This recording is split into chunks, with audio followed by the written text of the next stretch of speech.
Welcome to my channel. అయితే ఇప్పుడిప్పుడే మనకు ఒక బ్రేకింగ్ న్యూస్ అయితే రావడం జరిగిందండి. ఏపీ ఉద్యోగులకి పెన్షనర్లకి పెండింగ్ బకాయిలకు సంబంధించి ఉద్యోగ సంఘ నేత మరో కీలక నిర్ణయం అయితే తీసుకున్నారు. ఆ వివరాలన్నీ కూడా పూర్తిగా వీడియోలో అయితే డీటెయిల్గా తెలుసుకుందాం.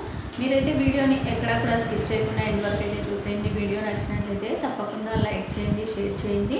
అయితే ఉద్యోగ పెన్షనర్లకు రావాల్సిన పెండింగ్ బకాయిలన్నీ కూడా క్లియర్ చేయాలని, ఉద్యోగ పెన్షనర్లకి ముఖ్యంగా ఇచ్చే పెన్షన్ భిక్ష కాదని, వారి యొక్క హక్కు అని చెప్పి కేఆర్ సూర్యనారాయణ గారు అంటే ప్రభుత్వం ఇచ్చేటువంటి ఈ యొక్క పెన్షన్ ఎప్పటికీ కూడా వారి హక్కుగానే ఉండాలి అని చెప్పి, భిక్ష ఇచ్చినట్టుగా ఎప్పుడో వారికి వీలున్నప్పుడు ఇవ్వడం కాదు, పెన్షన్గా ఖచ్చితంగా 1వ తేదీనే జమ చేయాలి అని చెప్పి ఈయనైతే డిమాండ్ చేశారండి. అదేవిధంగా మొత్తానికి అయితే ఉద్యోగుల సమస్యలపై ఐక్య వేదిక ఆధ్వర్యంలో ఒంగోలులో అయినా ప్రెస్ మీట్ అయితే మాట్లాడడం జరిగింది. రౌండ్ టేబుల్ సమావేశం కూడా నిర్వహించారని చెప్పి ముఖ్య అతిథిగా అయితే ఈయన హాజరయ్యి ప్రసంగించడం అయితే జరిగిందండి.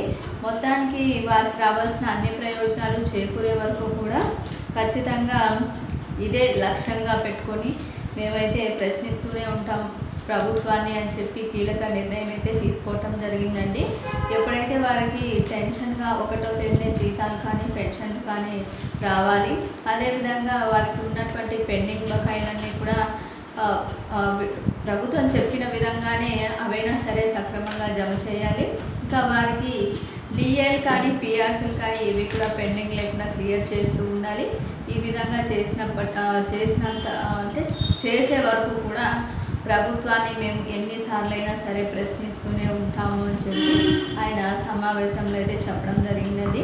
ఇది ఇప్పటి వరకు ఉన్నటువంటి లేటెస్ట్ అప్డేట్. అదేవిధంగా కొంతమేర పెండింగ్ బకాయిలు జమ అయ్యాయి, మిగిలినవి కూడా జమ చేయాల్సిందే ఖచ్చితంగా ఈ ఏప్రిల్ నెలలో అన్నట్టుగా కూడా చెప్పడం అయితే జరిగిందండి. మీకు వీడియో నచ్చినట్లయితే తప్పకుండా లైక్ చేయండి, షేర్ చేయండి. Thank you.